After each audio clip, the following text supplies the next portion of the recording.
Are you ready? Yeah. This interview is part of the History Heard project. The content of this interview may be used for historical research. However, no part of the video itself may be reproduced without the express written permission of an authorized representative of History Heard. Today is October 18th at 12 p.m. This is an interview with Wayne Smith in Naples, Florida. He was born on August 10, 1943, in Richmond, Kentucky. Hi, Wayne. Hi. So you were in the Air Force and retired as a captain, starting at the Air Force Academy in 1961, and you were released from a prison camp in 1973. Your special test plane was shot down on January 18, 1968, and you spent 5 years and 2 months as a prisoner of war. Can you describe what events transpired while your plane was being shot down and what happened afterwards? Yeah, I was really on my 90th mission, having flown 69 over North Vietnam and 21 over Laos, which was just as bad, but no one wanted to know we were there. But I got hit over Hanoi, probably 85 millimeter, because there were SAM missiles and everything. But I think in my case, it was damaged heavily. I lost one engine, and the chase plane that followed me out was explaining to me that I had one engine with 2.5 aircraft lengths long with flames coming out of it and to be ready to eject. The plane went to probably 40 miles or so, and I could see the Gulf of Tonkin maybe 20 miles from me when the plane inverted, went upside down at low level. And so I instinctively squeezed the ejection handle, probably close to being upside down as it happened. And was very fortunate to have a very short ride before I hit a tree, and I found I was in there with my feet about 12 feet above the ground. But that was that experience, and of course once I released my harness and found myself on terra firma, you sort of make a really earnest prayer for being on hard ground.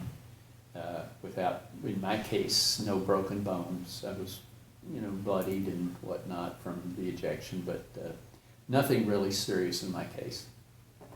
How long was it until you got captured by the Vietnamese? Yeah, of all things, it was only about 3.5 hours after all my training to evade and escape and all that. But it was pretty populated, which I didn't realize, but it was, and I was captured and stripped and beaten, and I had a long trek into Hanoi for about 2 days before they put me into their POW system.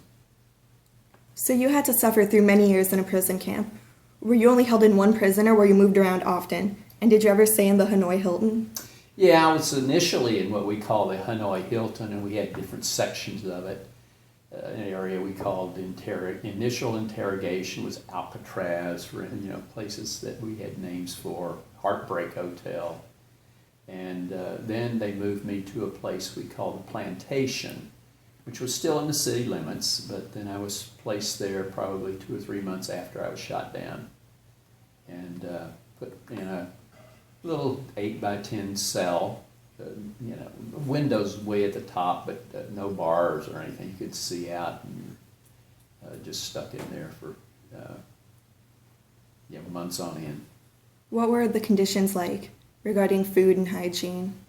Well, food, we were fed twice a day in the winter months, what we called sewer greens, which was something chopped up out of grass, I guess, and then they boiled it and put a little pig fat in it.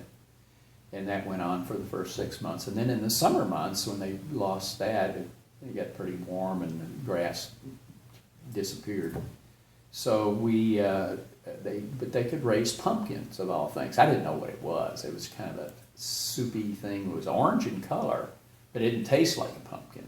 Again, they poured water and pig fat, boiled it up, and gave it to us. So it kept us alive, and we were fed twice a day. Once, I don't know, around 8:30, 9 in the morning, and then when their siesta gong went off for their nap, around 3:30 in the afternoon, they gave us another bowl of soup. So I understand that one of your fellow inmates has since become famous. Can you tell me anything about him? Well, a lot of people, I was with a lot of famous guys. I consider them all famous, some that went through it. Some worse than I, to tell you the truth, especially our senior ranking officers. But I was next to John McCain, who's probably the most famous or well-known. for a year, almost a year. He was in what we called the plantation, and he was in warehouse 11 and I was in warehouse 10. And he was a mess when I first saw him. He was shot down 6 weeks before I was, and of course everybody knows his story of having just about every bone in his body broken. And they had it legit really put him in a body cast where he couldn't feed himself. His arms and his legs broken, and at least one leg was fractured in both arms. So he was in a primitive cast. And they put him with another POW who had been there for a while. He's passed away now, Bud Day, Medal of Honor winner, by the way. They put him with Bud, who was also wounded seriously with AK-47 bullet holes in him. And for some reason, they put John in that cell.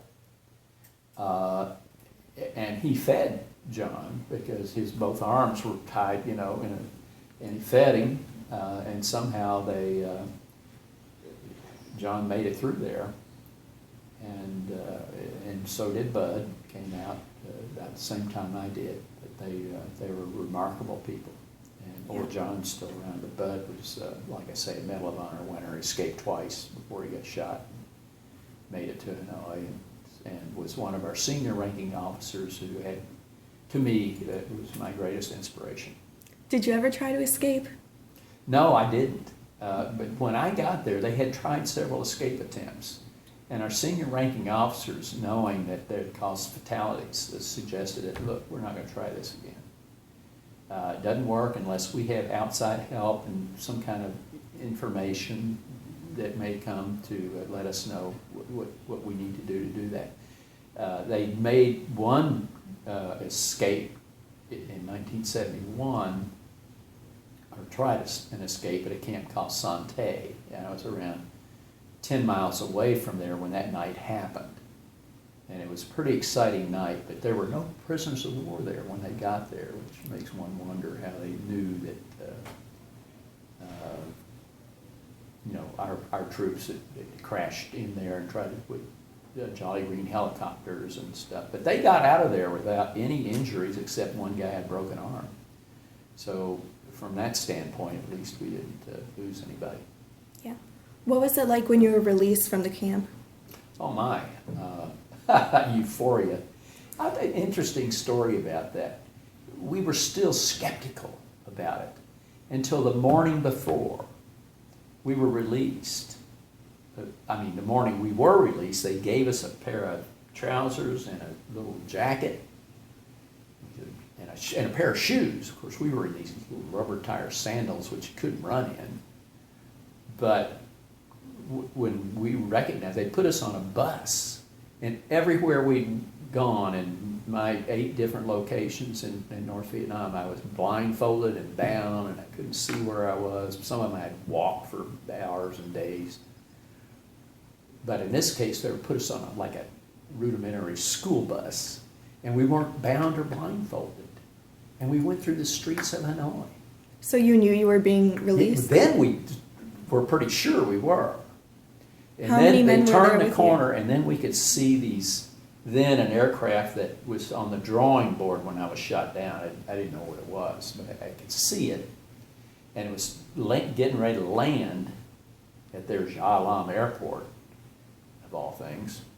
And they kept the engines running.